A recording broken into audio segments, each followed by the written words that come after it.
الحمد لله وكفى وسلام على عباده الذين اصطفى أما بعد فأعوذ بالله من الشيطان الرجيم بسم الله الرحمن الرحيم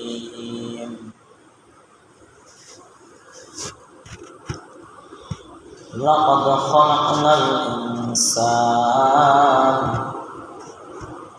في أحسن تقويم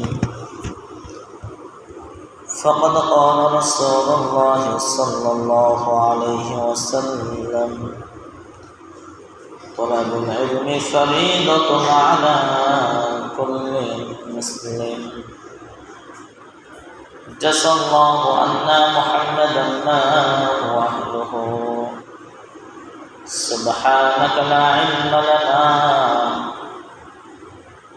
إلا ما علمتنا إنك أنت العليم الحكيم قال رب اشرح لي صدري ويسر لي أمري واحلل عقدة من لساني يفقهوا قولي وبك نستعين يا مستعان شكرا لك اللهم صل على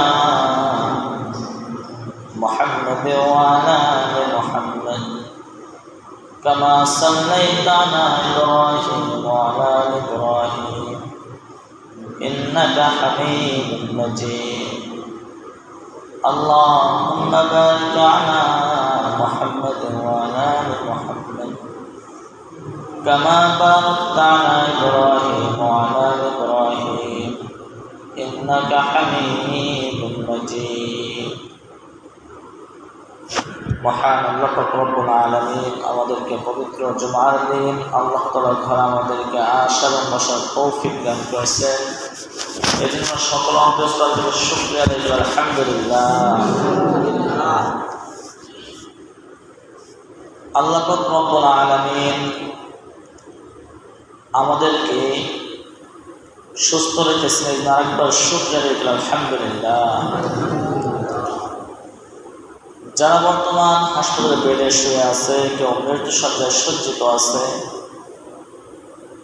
তাদের কাছে আমি আপনাদের জিজ্ঞাসা করি কেমন লাগতেছে, তারা বলবে যে একটু ভালো লাগতেছে না। আল্লাহ পাক রব্বুল আলামিন তাদেরকে সুন্দর করে সৃষ্টি করেছেন, আমাকে আপনাকে সুন্দর করে সৃষ্টি করেছেন। আর যারা আল্লাহ পাক রব্বুল আলামিন যাদেরকে রোগ বৃদ্ধি দিয়েছেন, তাদের কাছে জিজ্ঞাসা করেন তোমার কোনো অভিযোগ আছে কিনা। কোনো ব্যক্তি বলবে না যে না আমার কোনো অভিযোগ আছে, কারণ রোগ দিয়েছেন কে? আল্লাহ। এটা ইমানে ইয়াকিনে বিশ্বাস করতে হবে। আর মানুষকে যদি রোগান্ত করে দেয়, মারধর করে, যদি অসুস্থ হয়ে যায়, তাহলে অভিযোগ অবশ্যই আছে। কিন্তু যিনি আমাদেরকে সৃষ্টি করেছেন আল্লাহ পাক রব্বুল আলামিন বলে আমি মানুষদেরকে সুন্দর করে সৃষ্টি করছি, আর মানুষদেরকে কিছু রোগ বেঁধে দিয়ে, ক্ষুধার্ত দিয়ে, কিছু ভয় দিয়ে মানুষদেরকে আমি পরীক্ষা করব। যারা ক্ষুধা পেয়ে, ভয় পেয়ে সবর করতে পারবে দুনিয়াতে, তারাই সফল কাম। কিন্তু আজ দুঃখের বিষয়, আজ আমার আপনার ভিতরে এলেম না থাকার কারণে, কোনোরকম একটু বিপদে পড়লেই মনে করে আল্লাহ পাক রব্বুল আলামিন সমস্ত বিপদ আপদ বুঝে আমাকে দিয়েছেন, এটা আমি আপনি মনে করি না। আল্লাহ পাক রব্বুল আলামিন আল্লাহ রাসূলের মাধ্যমে জানিয়ে দিয়েছেন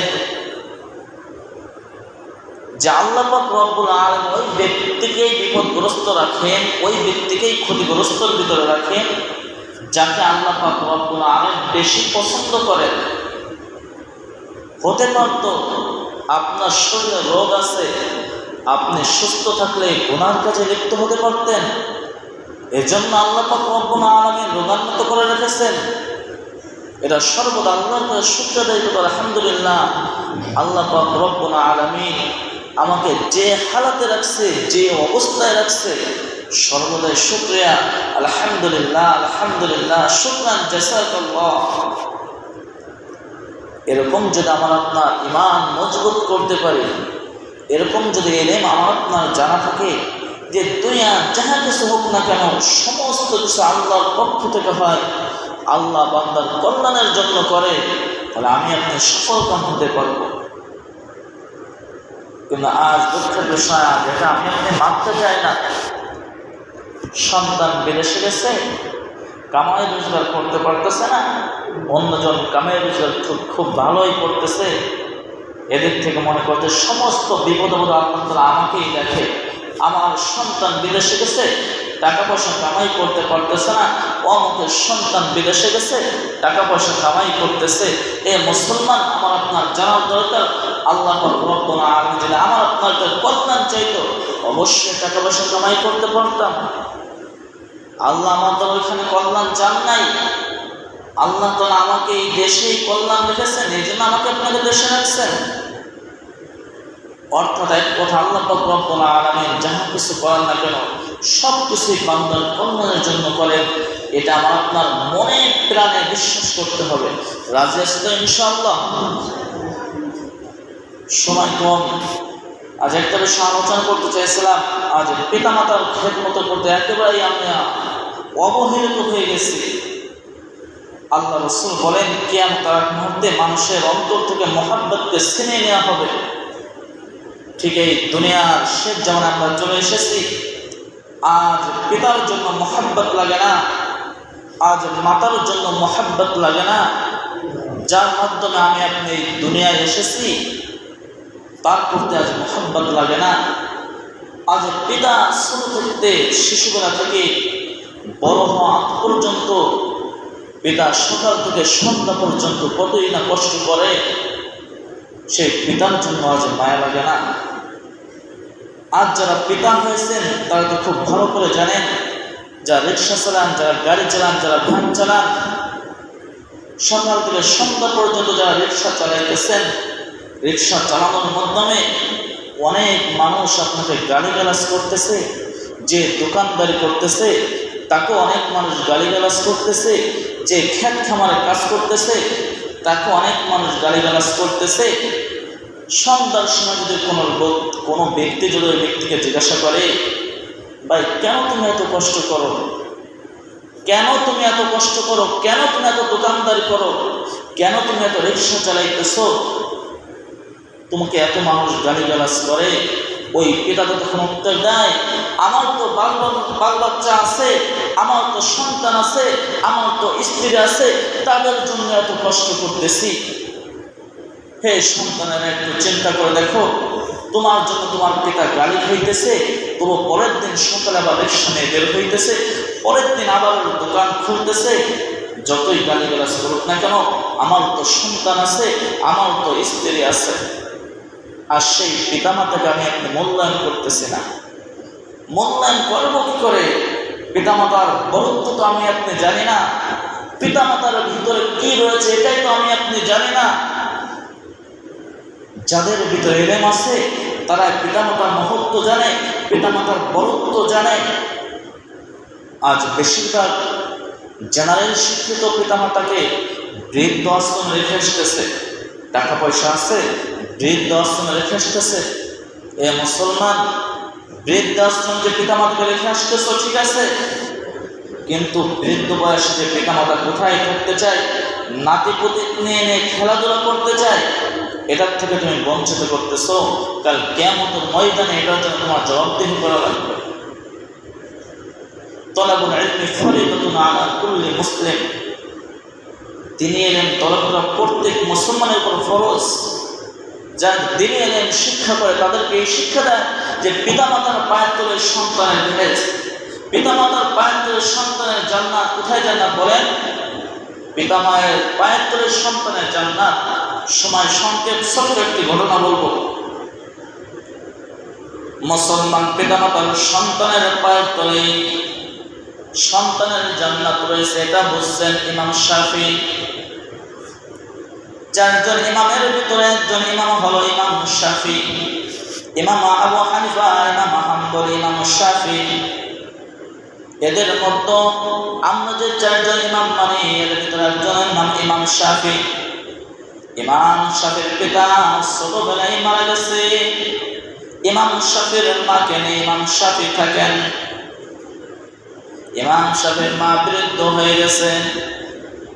সন্তানকে বলে, ও আমার সন্তান, আমার রাত্রের বেলা ঘুম হয় না, তুমি যদি আমার পাপে টিপে দিতা তাহলে আমার বুঝি ঘুম হইত। ইমাম শাফি রাত্রের বেলা খেদমত করতে লেগে গেছে মায়ের। মা মুখে বলেছে, আমার সন্তান যদি আমার পা টিপে দিত আমার ঘুম হইত। ইমাম শাফি এবার পা মোবারক টিপতেছে, মায়ের সন্তান মার পা টিপতেছে, আর মা আরাম করতেছে, ঘুমের ভিতরে ঘুমাইতেছে মা। ইমাম শাফি মাঝে মাঝে মায়ের যে পায়ের তলা আছে, পার তলা আছে, ওই তলায় চুমো খাইতেছে এবং কান্নাকাটি করতেছে। ইমাম শাফির মা ঘুম ভেঙে গেছে। ও আমার সন্তান, কেন তুমি আমার পায়ের তলায় চুমো খাইতেছো, কারণটা কি? ইমাম শাফি বলতেছে, গো মা, আমি আপনার পায়ের তলায় চুমো খাইতেছি না, আমি এমন জায়গায় চুমো খাইতেছি, আমি আমার জান্নাতে চুমো খাইছি। সুবহানাল্লাহ। কোথায় চুমো খাইতেছে? ইমাম মায়ের পায়ের তলায় চুমো খাই না, শুধু জান্নাতে চুমো খায়। কারণ রাসূল বলেছেন, মায়ের পায়ের তলে সন্তানের জান্নাত। আজ সেই মাকে আজ আমি আপনি ভুলে যাইতেছি, সেই মাকে আজ আমি আপনি দেখতে পারতেছি না, সেই পিতা মাতাকে আজ আমার আপনার থেকে দূরে রাখতেছি। সেই পিতা মাতা আমার কাছে পূজা মনে হইতেছে। যেই মা ছাড়া আপনি দুনিয়াতে আসতে পারেন নাই, যেই পিতা ছাড়া আপনি দুনিয়াতে আসতে পারেন নাই, সেই পিতা মাতাকে আজ আমি আপনি কষ্ট দিতেছি, ঠিক কিনা? দরকার ছিল কি পিতা মাতাকে খেদমত করা? খেদমত করবো তো ইনশাআল্লাহ। আল্লাহ তাআলা আমাদের সকলকে পিতামাতার খেদমত করে জান্নাত কামাই করার তৌফিক দান করুন, আমিন। যা কিছু বললাম আমাকে আপনাদের সকলকে আমল করার তৌফিক দান করুন। যা সুন্নাত অনুসারীরা কবুল যেন সুন্নাত করেন।